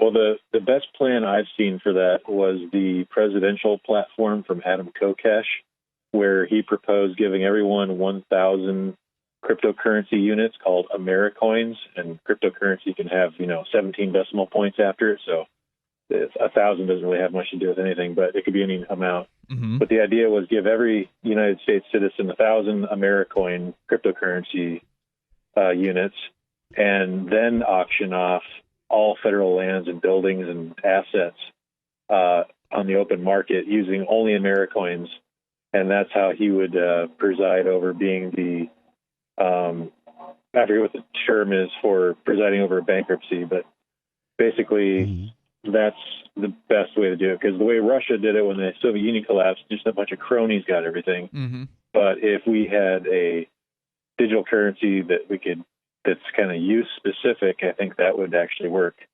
So what's the idea? Everybody gets a bunch of Americoins, and then they bid on the properties? I missed the details there. Yeah. Everyone would get like 1,000 Americoins, a cryptocurrency, and then you could bid on any federal asset or land. You could bid on a fleet of vehicles, the U.S. Postal Service. You could try to buy up a bunch of trucks, or you could buy up federal buildings. or military hardware or Could you just desert land in New Mexico or Arizona or wherever. Could you trade those Americoins for other things? For example, if I wanted to sell my 1,000 Americoins to Tesla for 1,000 of his, or to Elon Musk for 1,000 of his Teslas, would that be doable so that he would then have 2,000 to bid with? Sure. His platform is that you can only buy U.S. federal government assets with this particular built-for-purpose cryptocurrency, though. So, okay, but would it be tradable? Would it be tradable on cryptocurrency exchanges? Yeah, of course. Oh, okay. So it would then be, I would then be able to cash it in and trade it for something else if I wanted to. Yeah, if you don't want some national park land or some buildings or cars or whatever, you could just trade it on the open market on one of the exchanges like BISC or something. Yeah, see, I would be down with that. I actually had a similar idea as to how to get rid of nationalized industries, which is basically form them into a corporation, print out 300 million shares, and give one share in each of the corporations to each citizen, and then let them either keep their claim in that or sell it to somebody else. It's an interesting idea, although we don't have the problem of nationalized industries in the United States. Well, we do have some. The security industry has been nationalized. The many of the scientific, like product safety, those industries have been nationalized. Even the police are a nationalized industry. Isn't that what you meant when you said the security industry, or did you mean something else? That is exactly what I meant. But I repeat myself. I see. Back to you, good sir. I don't know. I mean, would it be easier to give out shares of the police or just shut them down and let the market replace them? Either way would be acceptable to me. What I'm always trying to find out is what would be acceptable to the proponents of these things, because I'm an opponent of their very existence. So, or at least their existence is privileged. Huh? Well, even if you disband the police or the school teachers or whatever you're trying to privatize, you still have to figure out how to liquidate the assets. And the best way I think you could do that is let the taxpayers have it. I always thought that auction. The best way to get, say, the actual bureaucrats on board with something would be to give them the shares instead of giving it to every taxpayer or whatever. It would just be like, all right, here's your final payment, right? Because they've been getting all these salaries, sweet government benefits, all that stuff's going to cut off once taxes go away. So their final lump sum payment would be, okay, everybody who works for the school, the janitors, the teachers, the administrators, they all get one share. And so now it's a co-op. Now it's an employee-owned corporation, and they can decide how to deal with those shares and what to do with it and how to reorganize everything and what to do with the assets and everything, and just put it in their hands and say, that's it, we're done, you figure it out from here. But the rest of us have a right then to take our business elsewhere. Correct. You're no longer being taxed. See, I would be down with that. I don't even care about having back any of what they've stolen from me. Yeah. If they can just stop the theft cut from me now loose. On. Right. Just stop the theft from now on. And that gives them something to sort of say, okay, well, we didn't lose out totally on. We got something out of this. The only ones who will see that as a total loss is those who recognize that nobody's going to want to buy their product. And I don't mean me. I mean the other slackers by the same name. Those would be the slacker teachers, the ones that don't want to actually do the job, or the cops, the lazy cops, that kind of thing. And in which case they could sell their share. Yeah. They could sell their share to their coworkers or whoever. It sounds like a good arrangement to me. I like it. El Conejo, any other comments? Yeah, if anyone wants to learn a more detailed explanation of what I was talking about, you can go to Adam Kokesh for President /platform. He ran for the Libertarian ticket this last time and lost, but I thought his platform was extremely interesting. Very good. Thank you, Conejo. Appreciate the call tonight. But yeah, I think that's important because if we're going to be proposing these ideas seriously, you've got to do one that's going to get the people who would normally be against you to actually consider your opinion. Yeah, I mean, and if you just, right now they've got everything, so Right. And if you just go in there and say, well, we're going to shut you down completely, then they're going to definitely oppose you. But on the other hand, if you say, well, we're going to give you a share of the action, we're going to give you a portion of what you've worked to create, and you are now the owner of, then that could be somewhat exciting to some of them who actually do want to control what they teach and actually have some ability to make a decision. Or those with delusions of adequacy. And it takes away power from the administrators, too, because it only offers the administrators a single share. So the janitor gets the same share as the administrator. Although personally, I would let them choose themselves how to cut it up. Just say, you guys figure out who gets how many shares. 603-283-6160. We got time for you if you want to join us here. This is Free Talk Live. Here, your thoughts are welcome. Talking about the lockdowns that are just getting even more insane. Even though we had an interesting story earlier, I think it was this week on, I think it was Monday night's show where I think it was the captain who provided the story that showed that it was California and Florida that had very drastically different enforcement measures when it came to COVID. California, a near total lockdown, crackdown state. Florida, not quite entirely open, but darn close. And turns out they've got very similar infection and death rates.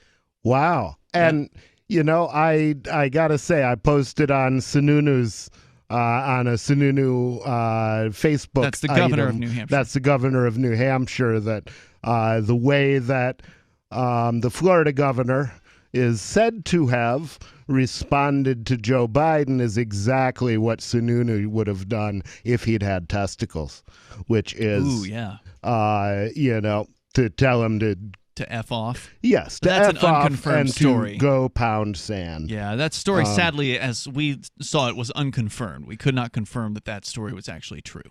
Sadly. True. I mean, we want it to be true. It'd be nice. I hope it is true. Yeah, it'd be nice. I tend to believe it. Yeah, sadly, there's no video, there's no audio, and there's not any other sources. It's just that one website that claims an anonymous source. So that's all we got.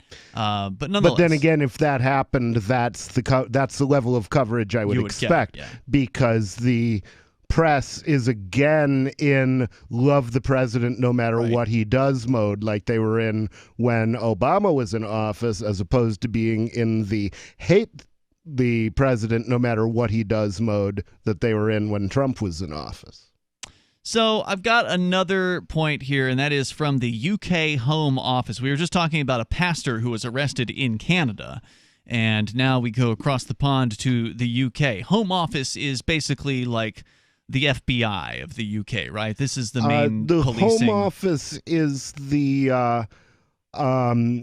part of the empire that deals with the country, I believe. The actual statement here, or not statement, but the sort of the about section of their Twitter profile says they are the lead UK government department for immigration and passports, drugs policy, crime, fire, counterterrorism, and police. So I guess the police are so part they of pretty that. much are just the part of the empire that deals with Britain. The Home Office is domestic policy, is what they would call it here. Right, and so they're included in the police are included in the Home Office. Is basically the highest level of the police, essentially in the UK. Yes, and so they've got a video. It's about 50 seconds long, and it is the highest level of the local police. MI5, which deals with a lot of internationalism, is probably under a different office, I think. Could be. But in this case, they've got a video up on their Twitter account, which is at UK Home Office, posted yesterday.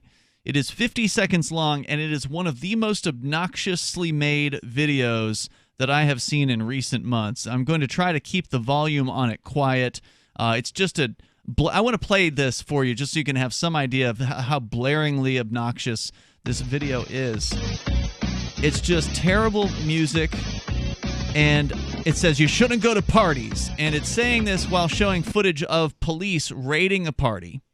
And then it shows more footage after, so it's like footage of the cops, then like the text on the screen, and the text is shaking around. It's like shaking as violently and obnoxiously as you possibly can have it shake around. Shaking like a cop would shake a baby. Yeah. Exactly. Oh, God. And then it says on the next one here, you shouldn't make your own pub, after showing underground footage of a pub. See, I think we should make our own pub. I think they're completely wrong about that. Indeed. And if you want to get involved, come to Keene. Talk to me about it. Then they show you shouldn't go to raves. Oh, we should definitely go to raves. They're like 0 for 3 here. Yeah, we already did a rave They've actually got on New all Year's of Eve. the answers wrong. We so did that. far. You shouldn't go to baby showers. You shouldn't hold baby Okay, that's showers. probably true. I'm going to agree with that one. And then it says you shouldn't be meeting up. And finally, meeting up Should is you be meeting down? it says meeting up is against the law. Is Stay that like home. hooking up? I don't think so. Okay. I mean, that probably is included because they're saying that any kind of meeting is against the law. It says stay home, protect the NHS, which stands for the National Health Service. Screw the NHS. Save lives, it says in the end. The And that's it. NHS is the organization that I believe caused my wife's death by Oh, really? basically she was in London when she was diagnosed with precancerous cells on her Mm-hmm. cervix, and she wanted a hysterectomy. Well, they said, well, we're not going to give you that because, you know, we don't have to. We're a monopoly. Right. And so they scraped the cells off, patted her on the head, and sent her on her way. 6 years later, she was dead. And she was still in the UK at that time? No, she wasn't. She had returned to the United States, and she was living with me in Florida, actually. But by that time, you know, by the time we knew there was something wrong, it was too late.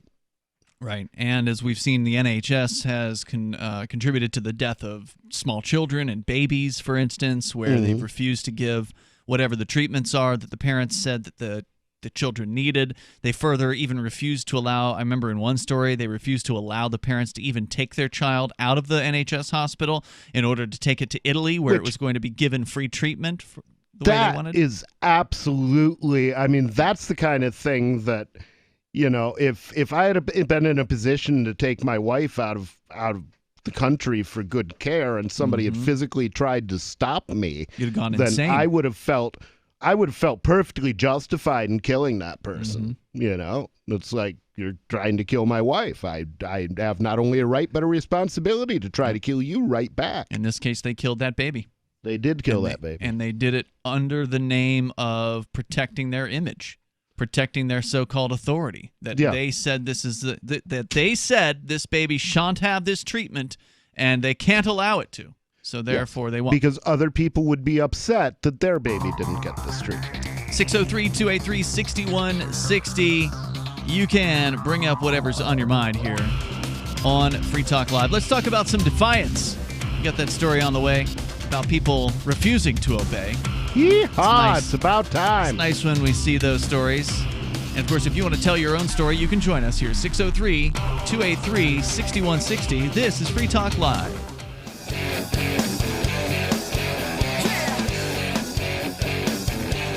It is Free Talk Live. The number here is 603-283-6160. That's 603-283-6160.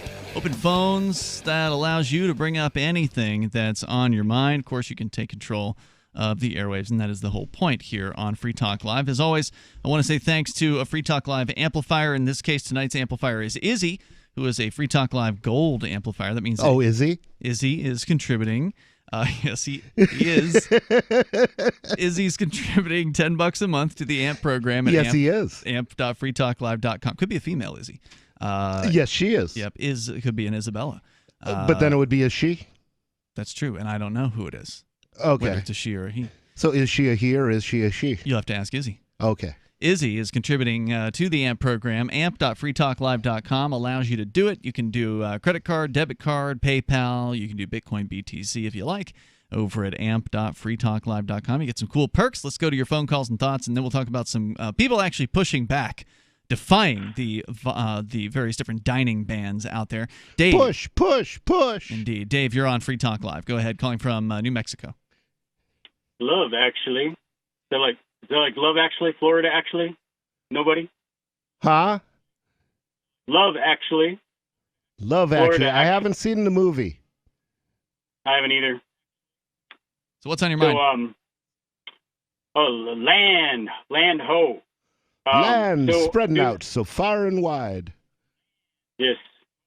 Are the animals that living in the United States or the former United States, are they going to have to receive some crypto coin, Americoin, and purchase their land so that they can live on their land as well? Referring to an earlier caller who was outlining what apparently was the presidential platform of Adam Kokesh, longtime friend of the show here on Free Talk Live, who ran for president under the Libertarian ticket. Sadly, he did not get the nomination in the primary that they had. I supported him until Vermin Supreme came along. Yeah, and Vermin I thought had my vote. Vermin for sure. Supreme was the guy for that election, which Yep. was already so absurd. Yeah, the Libertarians, I mean, they could have done worse than Joe Jorgensen, but Vermin Supreme would have been a much better choice. I no think that I really hope that he's going to join with the Motley Caucus, and Who, Vermin? because he is the epitome Land ho! of our slogan, which is the political system is a joke. Make it a funny one. Are you calling Vermin Supreme Ahoy, a mate, land I ho? see land. Huh? Dave? I said, ahoy, mate, land ho. Yes. What about it? Yes. Oh, and California caller, I forget your name. I'm not criticizing you. I'm just piggybacking on things you said to make some points. So are the animals, the question I had asked you, do you remember the question I asked you? Yes, the answer is we don't think that animals are going to be operating crypto wallets anytime soon. Well, why don't you help them? Don't they have rights to live on land as well? I don't. No. Right? No, why not? No, the reason why animals don't have rights is because they can't reciprocate. How do you know that? Well, at least at this point, we have no meaningful way of communicating with them. So until we can communicate with them to the point where they can actually Did you not communicate with Jazzy? Not in the point of where she could understand rights. So yes, I could. You're referring to my my now deceased dog that was a great dog, and yes, you could communicate with Jazzy. She knew a variety of words and could respond to them in her own way, but not in any sort of meaningful discussion about rights. Well, certainly she understood. Certainly, Jazzy understood rights. How's that? Did she just go off and bite you whenever she felt like it? No, she's never bit anybody. So Well, she why did did she not ever respect the bite rights. anybody? Okay, Certainly I'll take Dave's advocate on this. Okay, what other evidence do you have, Dave? Well, let's stay on that one for a minute. Have you noticed that when dogs play with you, or cats for that matter, well, any animal for that matter, when they play with you and they use their mouth and they bite you, do you notice that they don't bite down hard like they do when they're fighting? Yeah, that's right. Yeah. Mm-hmm. They're playing. So they understand rights. They understand that you have a right not to be damaged when we're playing. Yeah, I mean, I would say that even property rights, I mean, my dog knew what was mine and what was hers, and she wouldn't, she would take what was hers and tear it apart on the floor, but she wouldn't do that to what was mine. Right, and unless she was confused. Along that line, when dogs are in their own yard, they bark at people that are outside the yard that come near it, but they don't go chase them down usually when they leave the area, because they know this is my area and now you have left my area and my rights only extend here in my area, so I will now stop barking at you. Yeah, I mean, you're making an interesting argument, but also what you're discussing really only talks about dogs that are well trained. A dog that is not well trained. No, not at all. That's instinct. That's nature. You do No, not it's have to not. train No, them. I disagree there, because a pack of dogs will certainly not. I mean, they may just have a different definition of what their rights are, but, dogs will certainly fight among themselves in ways that if a dog did that to me, I would make sure he was never near me again. Well, and also, the reason why your dog respected your things and only messed with its own things is because you had the proper hierarchy going on, and you were the leader of the pack. You were the alpha in that relationship. If, however, you had gotten that dog and did not do any kind of training with that dog and did not put yourself on top of the pack and did not discipline the dog in the appropriate way, then you better believe it would go around tearing up whatever it wanted to do, and it would go around peeing on the things that it wanted to pee on and doing whatever it wanted to, because if you're a pushover, it's going to push you over. People will do that if you don't, take the trouble to teach them about anarchy and property rights, too. That's why we have a government and a military, because people don't innately know what their property rights are either. Thank you, Dave, for the call tonight. I appreciate it. The number here is 603-283-6160. But a dog will behave very differently in a given place if it is not being disciplined appropriately. If the dog has no discipline... I would behave very differently if I were under other circumstances. When I was in jail, for example, my behavior was very different because the expectations of me were different. The penalties for failing to live up to those expectations or going beyond them were different. So, we all kind of react to the environment in which we're placed. That's why I think most people, even if they don't think anarchy would be a good idea, would still adjust fine to it if that's the way it was, because people adjust and animals adjust to the circumstances that they live under. But I'm not going to go so far as to say that an animal has any kind of real understanding of what human rights are to be considered. Human rights are... I don't think they understand rights, because that's far too abstract. I think they understand stimulus and response. Yeah. And instinct. And in the case of the dogs, there's a certain pack mentality that is an instinct with the dogs. And if you know how to utilize that mentality, then you can get a good behaving dog who will respect, boundaries and things like that. And if you don't put discipline into a dog, they won't respect your boundaries. That's true of your average person as well. I think that's true. Yeah, people respond to incentives. I wouldn't say that people are as pack-like as dogs. I mean, a lot of them do want to be more individualistic in a lot of ways, but certainly there are people who want to be led, and they do want to be told what to do. Those people exist. Yeah, certainly there's a...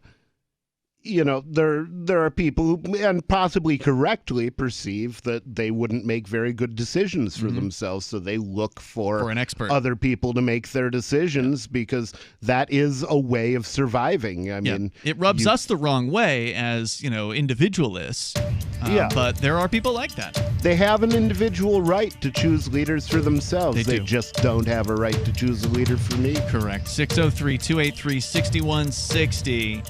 Talk about people defying the dining bans out there, and also you want to comment, bring up whatever's on your mind. You can do that in the remaining moments of Free Talk Live. They are coming up. 603-283-6160. This is Free Talk Live.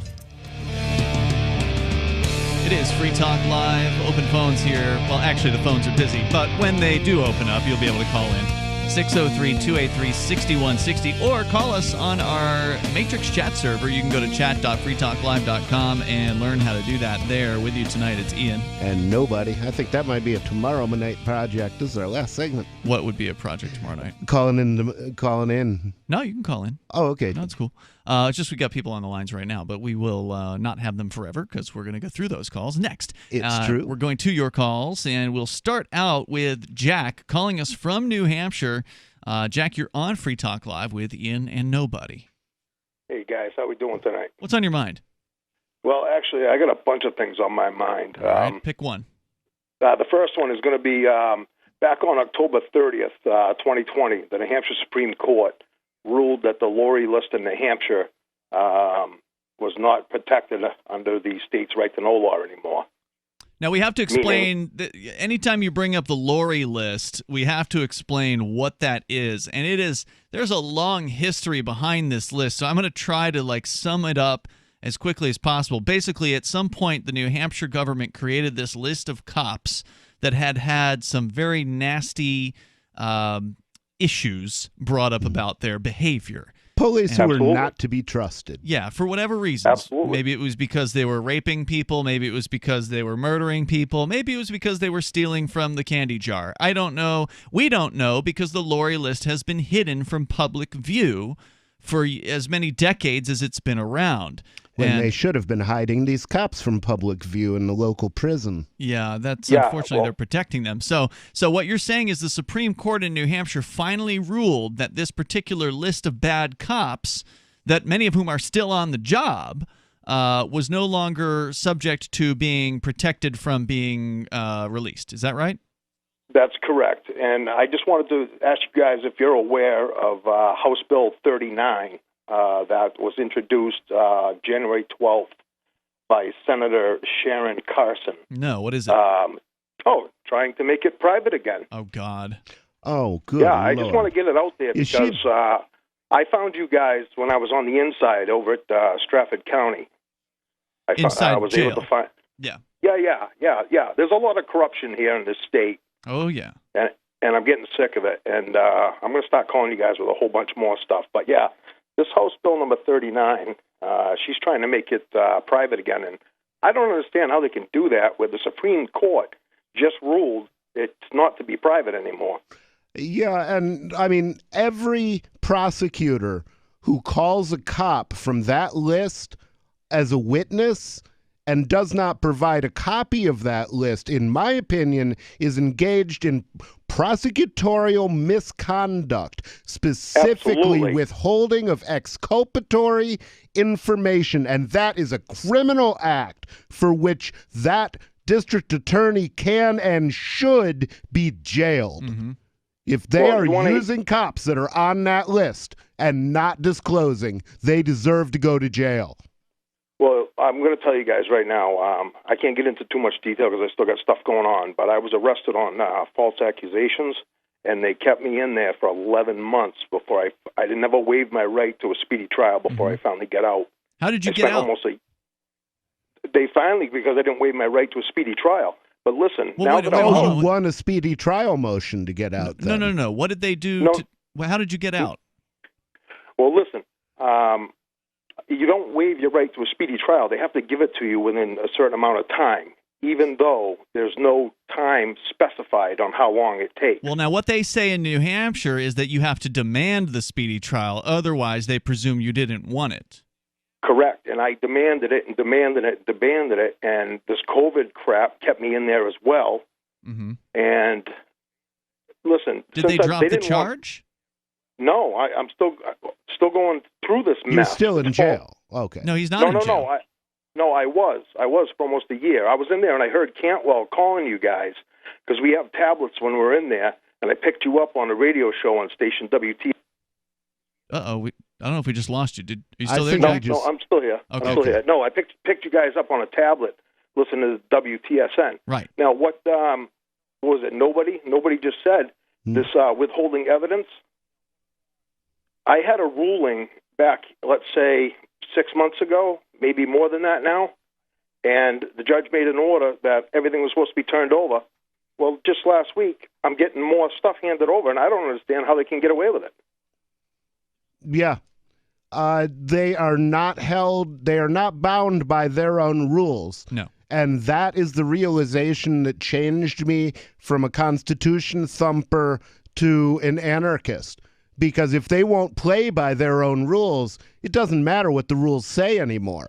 Well, here's the thing. The rules, at least in district court, and I suspect this rule exists in other courts, I just haven't looked, the New Hampshire District Court Rule 1.1 is that the judge, I'm paraphrasing, but it's very close to what I'm going to tell you, is that the judge can waive the rules in the interests of justice anytime. Right. That's the rule. They do what they want. And something's got to be done. Yeah. The other thing is, in context, though, those rules that you're talking about there, you're talking about the court rules. Yes, the court rules. Which are written by the judges.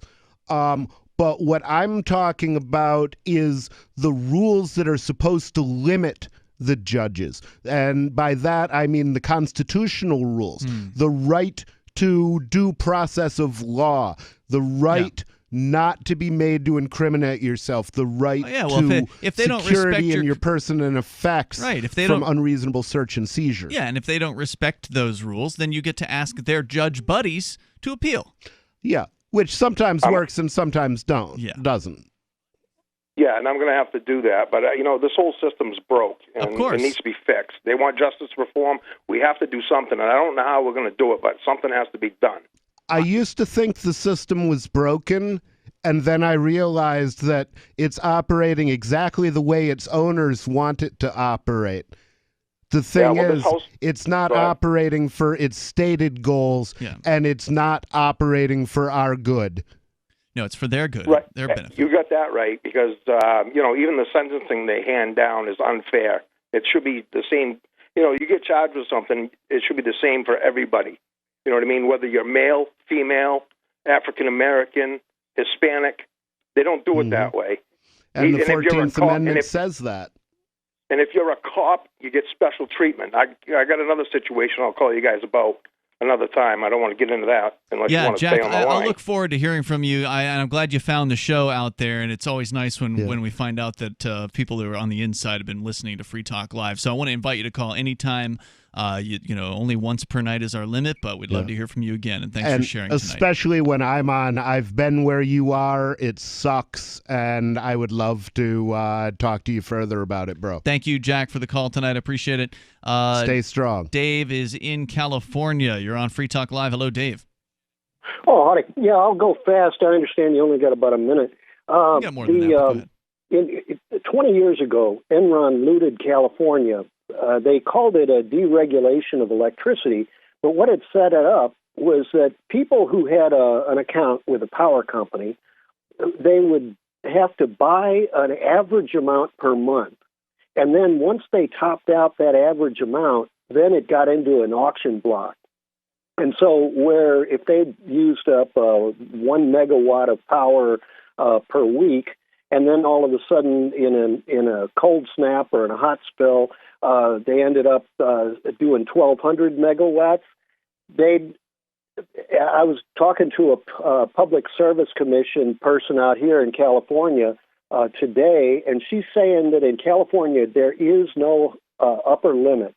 They can charge you $1,000 a megawatt instead of 8 cents a megawatt, and you're stuck with it because that's what deregulation is. Well, and so, let me stop you right there, because what you're describing is not deregulation, it's regulation. It's forcing everybody into a one-size-fits-all situation. Now, politicians lie, and they call regulation deregulation because it discredits the idea of deregulation when they do it.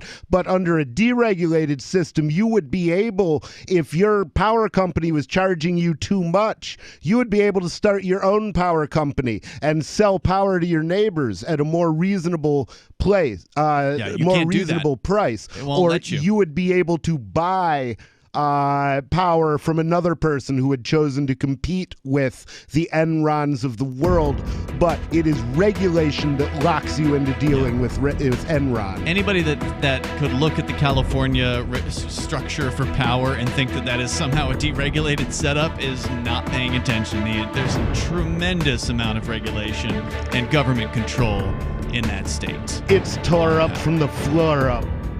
David, I wish we had more time for you. Call earlier tomorrow night, and we can talk to you then. Thank you for the call. There's more coming tomorrow. See you then.